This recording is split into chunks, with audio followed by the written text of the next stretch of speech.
Hello, my name is Simon Franglen. I'm a composer. I wasn't always a composer. I was a record producer. I was a session musician. Things you might know me for would be stuff like Titanic and Avatar, Michael Jackson and Celine Dion and Whitney Houston, stuff like that. It was really simple for me. At 13, I wrote to the BBC saying, how do I become a record producer?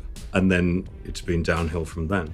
My first proper gig was working for a record producer called Trevor Horn, and I was his programmer for a while at a studio called Psalm West. And I had moved from working with a German synth and sampler called the PPG Wave to an American thing called the synclavier, which at the time was the world's most expensive musical instrument. And I worked for him, and then I left and became a producer on my own. At some point, synclavier phoned me and said, we have an American producer who wants someone to program for them. And I said, I don't do that. I'm a producer now. I knew everything. I was 25. I worked with this American producer who was a great engineer called Humberto Gatica. And Humberto said to me, you don't work in the same way that anybody we've ever seen before works in America. You should come to LA. Although I was happily doing alternative records in England, what was going on in America, it sounded more interesting. And I suddenly realized when I got to Los Angeles that at 25, 26, I thought I knew everything. I knew absolutely nothing. And I stopped being a producer and went back to my day job as being a programmer. By this time, Synclavier had made me an offer I couldn't refuse to own my own Synclavier. They had found me a unit that didn't cost $300,000 that I could afford to purchase. It was still the cost of a house, but it was not a large house at the time. And Humberto was David Foster's engineer. David Foster is a famous American record producer. I started working with David. We had an awful lot of success. And it wasn't just with David. I started programming for I did Quincy, I was doing Michael Jackson, I was doing, it was like constant number ones that I would be associated with. At some point, I think the first film I ever did was working on the soundtrack to Dances with Wolves with John Barry, who was just like my hero. John became a really good friend of mine, and I loved him to death. He was the best human being. From that, I moved to working with Alan Silvestri. And then it was Howard Shaw, and I was doing a lot of stuff with Howard. Then eventually I got introduced to James Horner. I got this phone call saying, could you go and meet James Horner? And it was this project that everybody knew about that was going to be the biggest disaster of all time. This was the film that was going to bring down two film studios. It was going to bring down Fox and Paramount. And it was this thing called Titanic.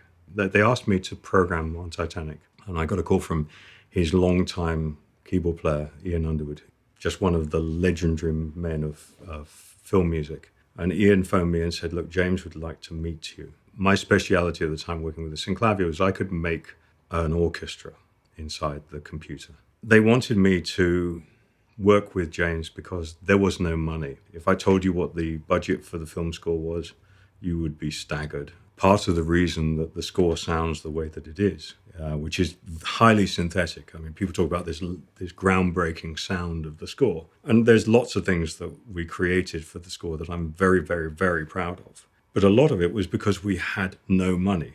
And because we had so little money, we were doing everything synthetically. At some point, James Horner brought me this piano sketch and said, I've got this song. And I'd worked with Celine many. He said, would it work for Celine? And I said, yeah, it's a really good song. So I programmed up this song, My Heart Will Go On, for Celine. She listened to it, she loved it. There came a point where, I remember very clearly, I had to create 3 different key versions. There was one in D flat, one in D, one in E flat, because we weren't certain which key would be best for her. And we'd finished the film, the last cue of the film is in D. And James flew overnight to New York, where she was, to record the demo vocal. Having done the demo vocal, he brought the tapes back to me and I compiled the vocal, I tweaked it and everything else. I mean, it was exquisite, it was Celine. And I said, oh, so D flat was the key, she was the best key. He went, I did it in D flat. I went, yeah. He said, I thought I'd done it in D. He usually had perfect pitch, he'd just been so tired he hadn't noticed. So we now had this situation where the whole last cue to the film was in the wrong key for the song. So we now had to redo the whole bit with this new key change to try and fit the song into the film.